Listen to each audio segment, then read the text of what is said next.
இன்றே டவுன்லோட் செய்து உங்கள் ஃபேவரட் ஷோக்களை என்ஜாய் பண்ணுங்க. கையும் உள்ள காலும் உள்ளல ஒன்னும் ஆகாது. முருகனை நினைச்சிட்டு பேசு பேசு. நீங்க என்ன பேச விரும்புறீங்களோ அத பேசுங்க mister Shanmugam. Your honour. Your honour நான் இல்லப்பா, அங்க சண்முகம் யோசிக்காத, நீ ஓ ரூட்லயே போ போ. All the best.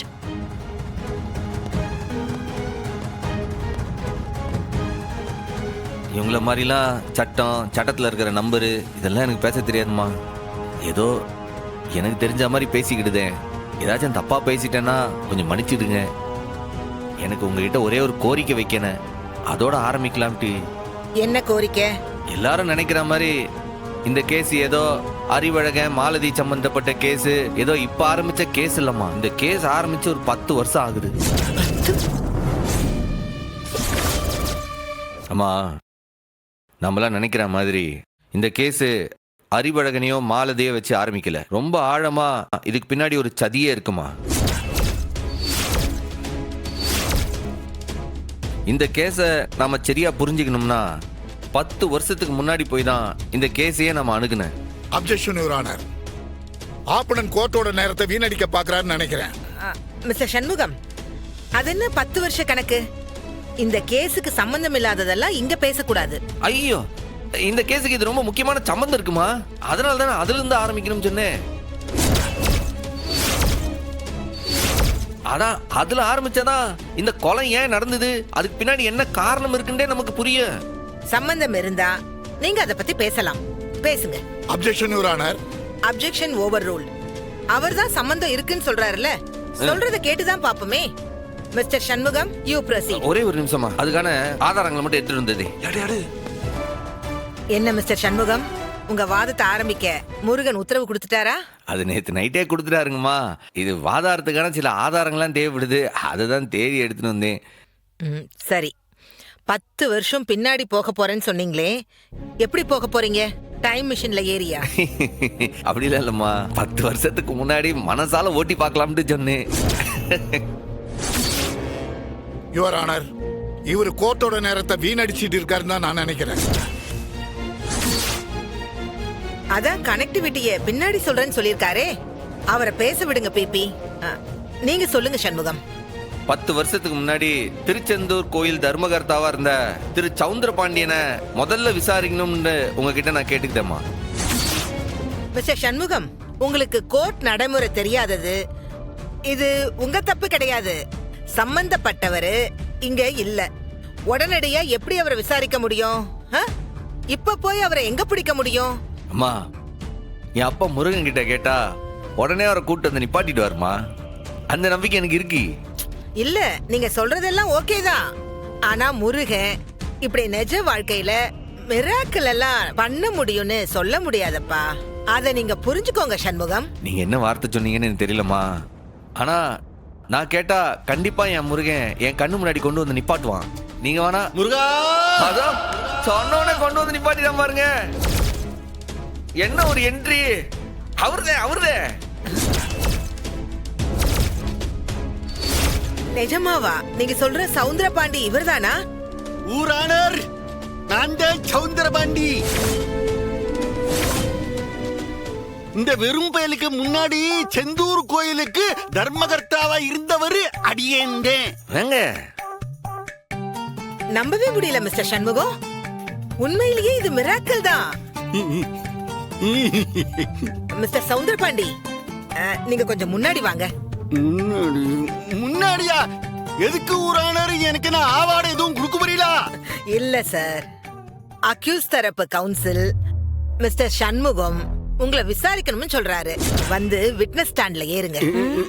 அக்கா, என்னக்கா இது விட்னஸ் வீல் சேர்ல வர மாதிரி தெரியுது. சொல்லுங்க கவுன்சிலர் ஐயா, என்ன கேட்டீங்க? உங்க பேர் என்னங்க ஐயா? என் பேரு சவுந்தரபாண்டியன். நான் செந்தூரோட எக்ஸ் பஞ்சாயத்து பிரசிடென்ட். செந்தூர் கோயிலோட எக்ஸ் தர்மகர்த்தா. போதுமா? அம்மா, இந்த கேஸுக்கான முக்கியமான அடித்தளமே இந்த அவரே சொல்லுதாவ. அவரு தான் முன்னாள் செந்தூர் கோயிலுடைய பஞ்சாயத்து பிரசிடென்ட்டு. குற்றம் நடந்த நேரத்தில் இவர் தான் கோயில் தர்மகர்த்தாவும் இருந்திருக்காவ. இப்போ ஐயா விசாரிட்டுங்களா? Okay, proceed.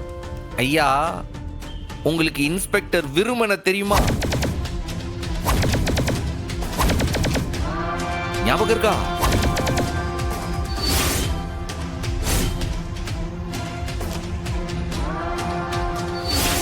ஐயா, உங்ககிட்ட தான் கேட்கேன். எக்ஸ் தர்மகர்த்தா இன்ஸ்பெக்டர் விருமன் ஞாபகம் இருக்கா? அது அது அது வந்து எனக்கு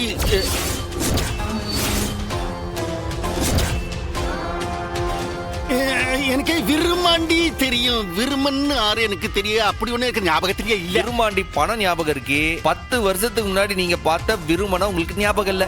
இது 10 வருஷத்துக்கு முன்னாடி வந்த நியூஸ் பேப்பர். இதுல விருமனை உங்களுக்கு நல்லா தெரியும்ட்டு நீங்களே பேட்டி கொடுத்திருக்கீங்க. சொல்லுங்க மிஸ்டர் சவுந்தரபாண்டியன், கவுன்சில் கேள்வி கேட்டாருல்ல, இவங்கள உங்களுக்கு ஞாபகம் இருக்கா இல்லையான்னு. அது வந்து மேடம், அது வந்து அது ஜட்ஜமா, அது மேடம் 10 வருஷம் ஆயிடுச்சே மேடம். அதான் நான் என்ன கொஞ்சம் தடுமாறிட்டேன் நான். அது எனக்கு எனக்கு இப்ப ஞாபகம் வந்துருச்சு மேடம்.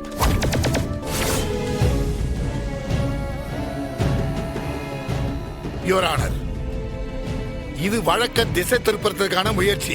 ஐ objection. No no no no no no no no. உங்களால இப்ப அப்ஜெக்ட் பண்ணவே முடியாதுங்கிறேன்.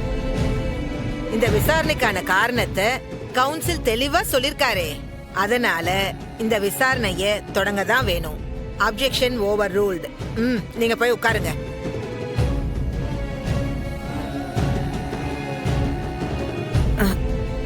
ஓ, ஐம் சாரி. வழக்கு சுவாரஸ்யத்துல நான் நேரத்தை கவனிக்காமையே விட்டுட்டேன். இப்போதைக்கு மதிய உணவு இடைவேளை விடுறேன். இடைவேளை முடிஞ்சதுக்கு அப்புறமா விசாரணை தொடரும். The court is adjourned. கோர்ட்ல சட்டம் தெரியாம அந்த வெறும்பையா அல்லாடுவான். அங்க அவனை பார்த்தா அத்தனை பேரும் கை கொட்டி சிரிப்பாங்க. நாமளும் நல்லா சிரிச்சு இங்க அவனை அவமானப்படுத்தணுங்கிறதுக்காக தான் நான் கோர்ட்டுக்கே வரல. ஆமாமா, அவன் சார் கூட வாதாட முடியாம காமெடி பண்ணுவான். அத பார்த்து நாங்கெல்லாம் சிரிக்கலாம்னு தான் கிளம்பி வந்தோம். எல்லாம் நாசமா போச்சு. அந்த ஜட்ஜம்மா இப்ப சண்முகத்தோட பேச்ச கேட்க ஆரம்பிச்சிட்டாங்க. நான் ஒரு சீனியர் கவுன்சில், என்னையே அப்ஜெக்ஷன் ஓவர் ரூல்னு சொல்ல ஆரம்பிச்சிட்டாங்க. அவனோட பேச்ச வேற கேட்க ஆரம்பிச்சிட்டாங்க. இப்ப எனக்கு தான் பதட்டமா இருக்கு. இதுக்கு தான் நான் காலையிலேயே உங்ககிட்ட சொன்னேன். அப்போ நீங்க கேட்கல. இப்ப தெரியுதா அந்த சண்முகம் எப்படிப்பட்ட ஆளுன்னு? காலையிலேயே நம்ம இத பத்தி பேசிருந்தா நீங்க தயாரா இருந்திருக்கலாம்ல. எல்லாம் இந்த ஆளால வந்தது.